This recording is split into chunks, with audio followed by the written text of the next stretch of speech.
bin Julia und ich wohne in 2 Schiffscontainern an der Küste von Portugal.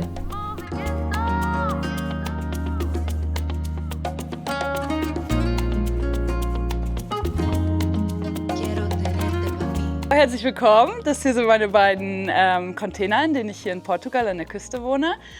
Einmal haben wir hier einen Container, der ist so die Küche und das Badezimmer und die Toilette ist hier drin. Und in dem anderen Container ist das Schlafzimmer und das Wohnzimmer. Das sind die lange Version von den Containern, also 12 Meter lang. Und die haben einen Massivholzkern, der auch quasi als Dämmung ist. Und genau, ich zeige euch jetzt mal, wie es drin aussieht. Hier gibt es einen Fernseher, den ich noch nie benutzt habe.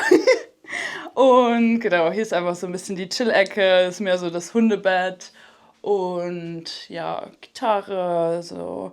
Hier habe ich noch meine ganzen Schuhe und ja, das hier ist mehr so der Container mit den Sachen, die einfach schön sind zum Wohnen und der andere Container ist eher der mit den Sachen, die man braucht. Genau, dann habe ich hier noch so meine Bücher. Hier drunter ist auch, unter den Sitzbänken ist auch noch Stauraum. Habe ich so Bettwäsche und sowas drin. Hier, das ist meine Lieblingskleine Ecke, so zum Nachmittags noch ein bisschen am Laptop sitzen und arbeiten. Dann haben wir hier einen Ofen. Für den Winter ist es halt super praktisch und genau, der gibt auch ordentlich Gas, wenn man den gut einheizt. Mir fehlt so ein bisschen, dass der halt eine Scheibe hat. Das wäre noch cool, so fürs cozy Feeling, aber kann man, glaube ich, auch noch austauschen. Es müssen bestimmt schon irgendwie 5, 6 Jahre gewesen sein. Hatte ich bei Facebook einen Aufruf reingestellt, weil ich war mit meinem alten Mercedes-Bus unterwegs und ich hatte nicht mehr genug Geld, um nach Deutschland zu kommen, also weil der hat ordentlich Sprit geschluckt. Und dann hatte ich gefragt, ob irgendjemand was transportiert haben muss. Und dann hatte sich eine Frau gemeldet, die brauchte, dass ihre Umzugskartons nach Deutschland gebracht werden. Dann bin ich zu ihr hingefahren, wo sie halt vorher gelebt hat. Und da standen halt diese Schiffscontainer. Genau, und da war der Max, der diese Schiffscontainer ausgebaut hatte. Und da haben wir uns kennengelernt und ich war sofort total geflasht und dachte, genau so will ich leben und so cool, halt so qualitativ hochwertig und einfach super stylisch. Und dann hatte ich 1 Jahr später, hatte ich den Max angeschrieben, ob ich ihn beim Social Media unterstützen kann, weil er wollte aus diesem Schiffscontainer-Prototyp ein Mikrohaus entwickeln und das quasi auf den Markt bringen. Und dann habe ich lange mit ihm zusammengearbeitet und wir haben zusammen Social Media für seine Firma gemacht. Vor ein paar Jahren kam dann halt die Diagnose bei Max, dass er einen Gehirntumor hat. Und genau, dann ging es alles irgendwie relativ schnell, dass er ins Krankenhaus kam, operiert wurde und danach er in die Reha musste. Und wir hatten immer noch Hoffnung, dass er es noch schafft und dass er den Krebs bekämpft und dass alles wieder gut wird. Aber Max ist dann leider gestorben. Und dann war erstmal geguckt, wie geht es mit der Firma weiter. Die Schiffscontainer standen dann erstmal auf einem Speditionsgelände und irgendwann hatte der Papa von Max mich dann gefragt, ob ich mir nicht vorstellen könnte, die Container dann zu nehmen. Und ich hatte schon ein Grundstück in Portugal an der Algarve und hatte da in meinem Van drauf gewohnt und dann hatte ich voll das Bedürfnis nach einem Zuhause, was ein bisschen größer ist als der Van. Und dann war ich so, ja, perfekt. Dann hatte ich die Container gekauft und hatte die versucht, zu meinem Grundstück an die Algarve zu bringen und es ist komplett schief gelaufen. Das war ein Riesenfiasko. Aber jetzt, Ende letzten Jahres, habe ich diesen Ort hier gefunden, konnte die Container hier hinbringen. Das hier ist mein Schlafzimmer. Hier gibt es sogar theoretisch noch so eine Zwischentür, die man zuschieben kann. Kann ich euch noch mal kurz zeigen. Also hier kann man noch das so abgrenzen zum Wohnzimmer. Aber ich wohne alleine hier, ich brauche das nicht. Und das war dann so das Allercoolste nach dem Vanlife, endlich so meine Klamotten aufzuhängen und in so einem Kleiderschrank zu haben. Das war halt super, super das Upgrade. Hier drunter ist richtig schlau, das ist halt so als Podest und es ist halt auch alles noch Stauraum für Sachen. Und hier sind Sachen, die man halt nicht so oft braucht. In Portugal ist ja das riesengroße Problem mit der Luftfeuchtigkeit und dass super viele Häuser halt ganz viel Schimmel haben. Und durch diesen Massivholzkern ist einfach das Klima hier drin super geil. Also tagsüber, wenn es draußen voll heiß ist, ist es hier angenehm kühl. Und abends gibt dann halt das Massivholz dann die Wärme wieder ab. Und dann ist es richtig schön angenehm warm hier drin. Deswegen ist es echt voll gut. Es war jetzt auch mein erster Sommer hier in den Containern und ich hatte so ein bisschen Schiss. Wie wird das so mit den Temperaturen? Und auch als draußen dann so 40 Grad hatte, ging's noch. Also wenn man dann alle Türen aufmacht und die Luft halt durchziehen kann. Hier hat man halt auch, weil wir direkt am Meer sind, halt die Meeresbrise. Und dann ging das auch im Sommer ganz gut. Also es ist der Max, der die Container gebaut hat, der hat sich halt auch ein richtig schlaues System überlegt. Hier sind überall so Lüftungen und hinter dem Massivholz ist nur noch halt Luft. Ich glaube 5 oder 10 Zentimeter. Und da quasi durch diese Lüftungsdinger wird halt die ganze Zeit die Wände hinterlüftet, weil man sonst halt Probleme auch mit dem Kondenswasser hat. Después de vivir 6 años en España, hablo bastante bien español, pero cuando los portugueses empiezan a hablar, no entiendo casi nada. Und ehrlich gesagt wird das langsam zum Problem. Ich bin mittlerweile fast jedes Jahr in Portugal und lerne dort viele spannende Menschen kennen, filme ihre Geschichten, aber irgendwie merkt man halt, man möchte sich nicht immer nur mit Händen und Füßen verständigen. Das Lustige ist, durch Spanisch kann ich portugiesische Texte oft ganz gut verstehen, aber gesprochenes Portugiesisch, das ist für mich wirklich eine komplett andere Welt. Und genau deshalb wollte ich dieses Mal endlich anfangen, Portugiesisch zu lernen und nutze die Rosetta Stone App, und zwar für brasilianisches Portugiesisch, weil ich glaube, das ist tatsächlich einfacher auszusprechen, aber wir werden sehen. As mulheres estão nadando. Die Frauen schwimmen. Was sind hier? Das sind Frauen. Ele está cozinhando. Ele está cozinhando. No, again. Ele está cozinhando. Ele está cozinhando. Was ich an der Rosetta Stone App mag, man lernt einfach nicht nur stumpf irgendwelche Vokabeln auswendig, sondern man arbeitet viel mit Aussprache, Hörverständnis und echten Alltagssituationen. Wenn ihr selbst gerne eine Sprache lernen wollt, gerade auch fürs Reisen, dann schaut euch Rosetta Stone gerne mal über den Link in meiner Videobeschreibung an. Also Stellplatzsuche für so ein alternativeres Lebensmodell, super schwierig. Auch in Portugal von den rechtlichen Bestimmungen und alles. Also das sollte man sich gut überlegen, ob man das wirklich machen will. Und es war eine große Herausforderung für mich. Auch damals bei dem anderen Grundstück war der Zugang zu schwierig und wir hatten es trotzdem probiert. Wir hatten versucht, also ein Container wiegt so 13 bis 14 Tonnen. Wir hatten versucht, die dann über Baumstämme das letzte Stück zu rollen, so ein bisschen Ägypten-Style. Und ich war super naiv und ich wollte es halt so unbedingt.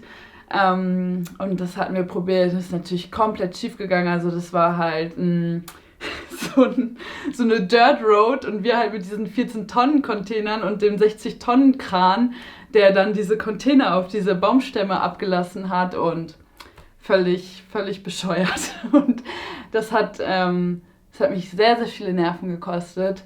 Es war ja im Nachhinein total dumm, aber ich wollte halt so mit dem Kopf durch die Wand. Jetzt gehen wir mal in den anderen Container rüber.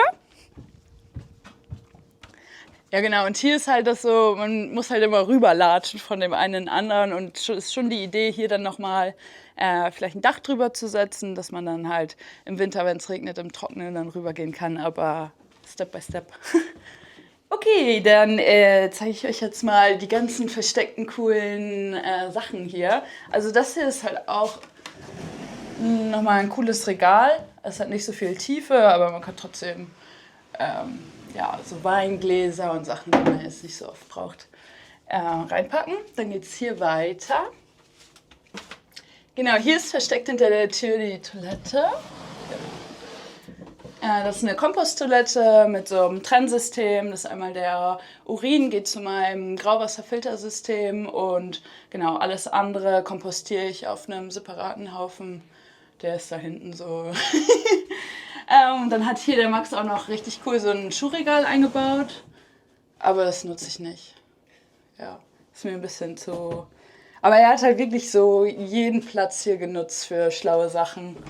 Du ziehst dann das Zuhause von wem anders an, was er mit so viel Liebe und Herzblut gebaut hat. Und das war schon, ja, auch erstmal krass, dann hier in seinem Zuhause zu sein. Aber jetzt, es ist auch irgendwie richtig schön, so seine Energie immer noch zu spüren in den Sachen, die er hier halt gebaut hat. Und jedes Mal, wenn ich halt selber auch irgendwie so ein bisschen rumwerkel und was baue, dann spüre ich halt auch Max Perfektionismus und seine Liebe zum Detail und erinnere mich dadurch halt auch selber dran, weil ich bin eher jemand, die auch gerne mal so ein bisschen, ja, passt schon und eher so pragmatisch ist. Aber was mich halt hier an den Containern so geflasht ist, mit wie viel Liebe zum Detail er das halt gebaut hat. Und das versuche ich für mich halt dann auch so mitzunehmen und dass es halt viel schöner ist, wenn man sich Zeit nimmt, eine Sache zu bauen und wenn man das mit viel Liebe einfach baut und sich da Mühe gibt, weil diese Mühe, die man sich gibt, das spürt, das ist danach auch irgendwie dann in der Sache drin. Dann haben wir hier noch die Waschmaschine und quasi mein Abstellraum. Genau, hier ist einfach. Mit dem Waschen muss man halt immer ein bisschen gucken, dass halt gerade die Sonne scheint. Also ich habe schon sehr viel Strom. Ich könnte bestimmt auch mal nachts waschen. Aber es ist halt einfach gut für das System, wenn direkt die Solarenergie quasi von den Batterien direkt quasi in die Maschine reinläuft. Damit Wechselrichter und alles sowas nicht so krass belastet ist. Deswegen schaue ich muss man schon immer so ein bisschen mitdenken, wenn man halt off-grid lebt, wann gute Zeitpunkte sind, um solche Sachen zu machen. Dann geht es jetzt weiter in die Küche. Genau, hier gibt es auch so ein paar richtig coole Sachen. Also generell finde ich schon mal mega cool, dass hier einfach so viel Stauraum ist. Also diese ganzen Schränke hier oben, es ist einfach so viel Platz.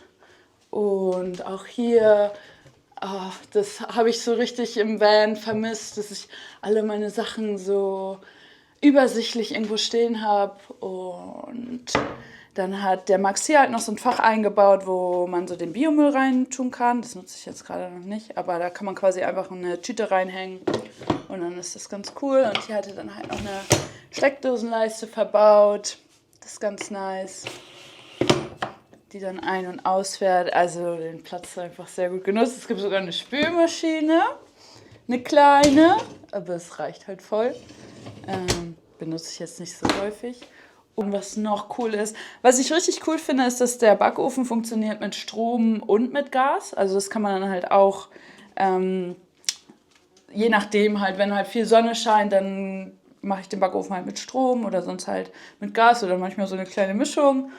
Genau, hier ist der Kühlschrank, voll viel Platz, also richtig, richtig gut. Ich habe hier unten auch ein richtig großes Gefrierfach.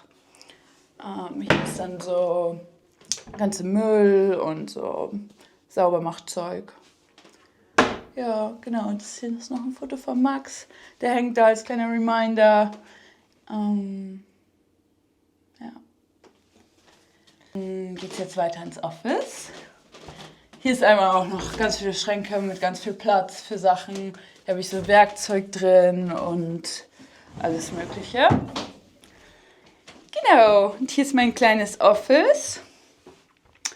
Genau, meistens habe ich hier das Sonnenrollo vor, damit die Sonne nicht so blendet. Ich versuche immer nur vormittags zu arbeiten und arbeite dann so 3-4 Stunden am Laptop und mache so digitales Marketing-Zeug. Also ich mache ganz viel Social Media Marketing und helfe aber auch vor allem so nachhaltigen Brands dabei, Sichtbarkeit zu bekommen in sozialen Netzwerken. Und das ist einfach ein super guter Job, der mich gut finanziert und den ich von überall aus machen kann. Und da bin ich sehr dankbar drum, mir da mittlerweile ein paar Kunden aufgebaut zu haben. Auch ganz lustig, die diese Vollholzwände produzieren, sind mittlerweile auch ein Social-Media-Kunde von mir. Also es ist irgendwie cool, wie sich das alles so entwickelt hat. Und ja, diese Tür, das finden immer alle richtig cool. Das ist gleichzeitig halt ein Regal für Sachen, so mein Bürozeug und sowas. Und es ist gleichzeitig die geheime Tür zum Badezimmer. Genau, hier dusche ich.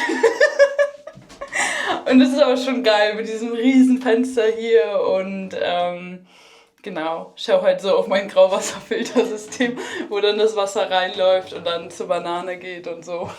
Das ist irgendwie ganz cool. Und ich stelle es mir auch so vor, dass irgendwann hier halt so ein richtiger Dschungel wächst und man das Gefühl hat beim Duschen, man steht hier so voll mitten in so einem kleinen Dschungel. Also genau, dem Max war es halt super wichtig, total nachhaltig alles zu bauen und mit möglichst wenig scheiß Baumaterialien quasi. Und er wollte halt auch möglichst wenig Silikon und sowas verwenden. Und deswegen hat er sich dafür entschlossen, halt das hier komplett aus Cortenstahl, hat es ein Kumpel von ihm geschweißt. Und so hast du halt keine Wartungsfugen. Und das ist halt keine Silikonfugen, die anfangen zu schimmeln oder die du halt ersetzen musst. Und ja, es ist einfach auch richtig cool.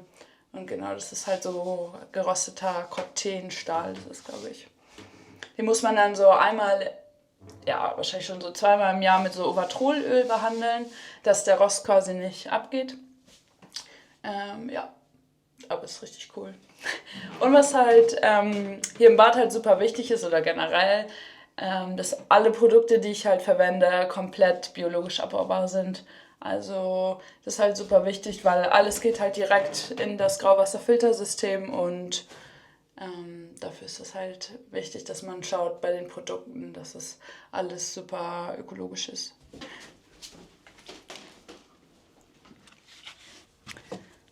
Auf diesem Grundstück war halt nichts, kein Brunnen, kein Strom und deswegen, als ich hier angekommen bin, war erstmal so ein bisschen, okay, wie mache ich das jetzt hier? Und habe dann halt hier oben auf den Containern Solarpaneele installiert. Das ist halt auch ein bisschen schwierig, weil man muss halt versuchen, möglichst wenig irgendwie in den Container reinzuschrauben, weil überall, wo halt Löcher von außen in die Container reingehen, ist halt die Möglichkeit, dass halt Wasser reinläuft. Und das ist ja auch an ein paar Stellen noch so, wo ich noch gucken muss, dass das noch besser abgedichtet ist. Genau, deswegen muss man halt dann, habe ich die so draufgeklebt mit dann so Siebdruckplatten und ja, es war nicht so einfach. Dann hatte ich das Stromproblem gelöst, dann war noch so, okay, woher kommt das Wasser jetzt? Dadurch, dass dieser Sack unter der Terrasse ist, ist er halt noch ein bisschen geschützter vor der Sonne. Und ja, bisher bin ich damit ganz zufrieden und es ist halt ein bisschen günstiger mit diesem großen Wassersack. Gerade wird mir das von der Feuerwehr geliefert. Also ich habe jetzt 10.000 Liter, haben bei mir jetzt für 5 Monate gereicht. Was glaube ich schon sehr gut ist. Also ich gieße damit auch die ganzen Bäume hier und so. Also ich bin super sparsam mit dem Wasser. Und jetzt möchte ich aber im Winter gerne das Regenwasser auffangen. Also ich werde hier dann noch Regenrinnen installieren an die Container und das Wasser dann filtern und dann in diesen Sack reinpumpen.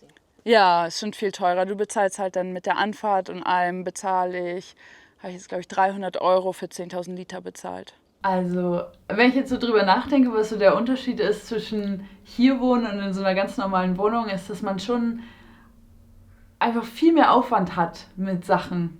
So, wenn man sich eine Wohnung mietet, so, dann hat man da das Wasser und die Toilette funktioniert. Und hier, wenn was kaputt geht, vor 2 Wochen war meine Wasserpumpe kaputt und ich kann dann nicht einfach hier jemanden anrufen, der dann kommt und also das würde, keine Ahnung, wie lange dauern, bis dann jemand wirklich vorbeikommt. Und dann muss man halt selber sich damit beschäftigen und man muss viel mehr dann auch in die Verantwortung für sich selbst da gehen und viel auch aus seiner Komfortzone rausgehen und es ist einfach, ich glaube, ich könnte auch gar nicht mehr als irgendwie 4 Stunden am Tag so bezahlte Lohnarbeit machen, weil ich muss mich dann auch noch darum kümmern, dass ich irgendwie zur Quelle fahre, Trinkwasser hole, dann muss ich losfahren, Sägespäne für die Toilette holen und immer ist irgendwas. Dann muss ich hier, keine Ahnung, Bäume fällen oder meine Liste an Sachen, die ich hier irgendwie machen muss, ist lang. Und deswegen, ich glaube, das muss man, also, ja, wenn man es jetzt hier so sieht, mein Leben, denkt man sich, also, ich denke mir auch jeden Tag, wie geil, aber dann ist es schon natürlich auch Arbeit und man muss das wollen und es ist auch ab und zu echt richtig doll frustrierend, wenn dann irgendwas nicht geht oder irgendwas kaputt ist. Es gibt immer was zu reparieren. Ja, genau, das ist mein letztes Zuhause. Der Mobi, der steht jetzt hier in Rente, ist er jetzt gegangen. Heute tatsächlich, weil ich seit gestern ein neues Auto habe. Und davor hatte ich den auch noch als Alltagsauto hier genutzt. Aber es ist halt, ja, ein bisschen unpraktisch mit so einem Auto von 1976 hier mal kurz zum Surfen zu fahren. Deswegen, genau, ist er jetzt im Ruhestand. Und ich wollte halt den Leuten, es hat sich hinter mir halt immer so eine kleine Schlange gebildet an Autos. Und dann wollte ich denen irgendwie so was zum Schmunzeln mitgeben. Ja, weiß nicht, ob es geklappt hat. Fabio hat hier ein ganz schweres Leben. Ja. Hihi. Willst du auch mit ins Video? Nicht unbedingt, ja?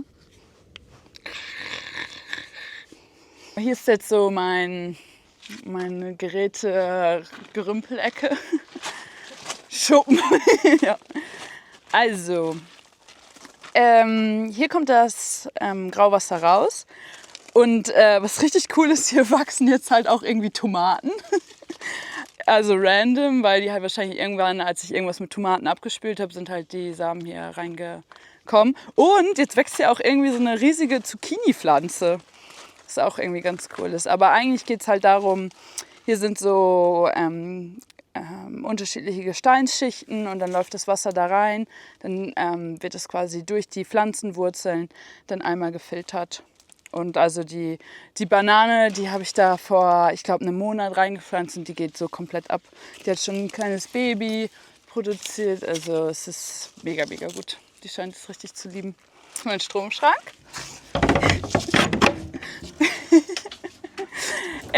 Genau, hier ist halt die Raid Station, wo halt alles zusammenläuft. 100% Strom haben wir gerade. Genau, 2 Lithium-Batterien und ja, das ist so ein bisschen nervig. Die ganzen Geckos wollen immer in den Wechselrichter rein, weil der halt so schön warm ist. Das muss ich mir noch irgendwie überlegen, wie ich das schaffe, dass sie hier nicht reinkommen. Was ist denn die Gefahr, wenn die da drin sind? Ja, die pinkeln halt in den Wechselrichter rein. Und die Victron-Geräte sind schon irgendwie so, dass die sogar das irgendwie aushalten. Aber es ist nicht gut. Die sollen da nicht leben. Die müssen sich was anderes suchen. Genau. Aber das ist halt immer so beim Off-Grid halt, die Natur findet ihren Weg auch in das Haus rein. Ich habe das jetzt so ganz viel. Die letzten Monate hatte ich irgendwie schon Mäuse drin, Ratten, Maden, Fliegen. Ich hatte gefühlt alles einmal durch. Und dann muss man auch irgendwie so, ja, man steht halt mitten in der Natur. Und dann muss man, mit manchen Sachen muss man sich arrangieren, mit manchen muss man dann schauen, so, ja, die Ratte durfte nicht bei mir leben. Das fand ich nicht gut. Ja, aber das gehört halt irgendwie mit dazu. Und dann muss man schauen, wie man damit umgeht. Ja. Ich meine, ganz viele Leute fragen mich halt, ob ich hier nicht einsam bin. Und so ganz allein hier so auf dem Land zu wohnen. Aber nee, irgendwie. Ich bin so froh, dass ich meine Ruhe hier habe. Und ich habe halt vorher an der Algarve gewohnt und jetzt wohne ich im Alentejo. Und das war schon jetzt anfangs nochmal eine Umstellung, neue Leute kennenzulernen. Und jetzt habe ich aber mittlerweile so viele coole Leute hier gefunden. Und wenn ich irgendwie Bock habe, jemanden zu sehen und ich mich hier alleine fühle, so, dann rufe ich wen an und irgendjemand hat immer Bock mit mir jetzt surfen zu gehen oder skaten zu gehen oder Paddel zu spielen. Und ja, also auch das Soziale fühle ich mich gerade einfach so wohl und es gibt gerade nichts, was ich mir anders wünsche. Also für mich ist es mega cool, dass ich jetzt so super nah am Strand wohne und ich bin in 5 Minuten, fahre ich mit dem Auto und bin an den coolsten Surfstränden und das ist super nice und manchmal stresst mich das, wenn ich dann irgendwie um 9 Uhr ein Meeting habe mit irgendwelchen Kunden und ich sehe irgendwie noch so die Webcam und sehe, dass die Wellen halt gerade gut sind. Also, aber gut, ja, da muss man auch sich ein bisschen organisieren, dass es halt das Arbeiten dann auch so dass man dann eine gute Work-Life-Balance hat. Aber ich liebe es halt. Ich finde es auch so toll, wenn ich einen Tag hatte, wo ich halt viel am Laptop saß und danach Surfboard ins Auto und los zum Strand und dann kriegt man so ein paar Wellen ins Gesicht und dann bin ich mental wieder geresettet.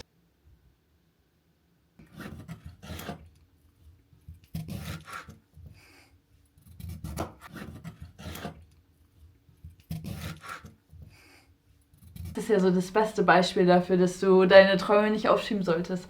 Weil der Max war super jung und da war es auch dann von einem auf den anderen Tag einfach die Diagnose mit dem Gehirntumor. Und das ist mein Reminder auch jeden Tag so, boah, es kann voll schnell vorbei sein. Und deswegen das ist halt auch so die Balance, so klar, man sollte Entscheidungen auch nicht jetzt einfach nur so, weil ich denke, ah ja, morgen könnte ich sterben, jetzt mache ich das jetzt auf jeden Fall noch. Also es ist wichtig auch, das habe ich auch gelernt, Sachen gut zu planen und gut zu durchdenken und schon auch, dass es halt nachhaltig Sinn macht und kleine Schritte nacheinander zu gehen und vielleicht nicht irgendwas zu überstürzen, aber sich halt einen Plan zu machen und was sind eigentlich so die Meilensteine und dann Sachen nicht zu lange aufzuschieben. Ja, das ist super wichtig.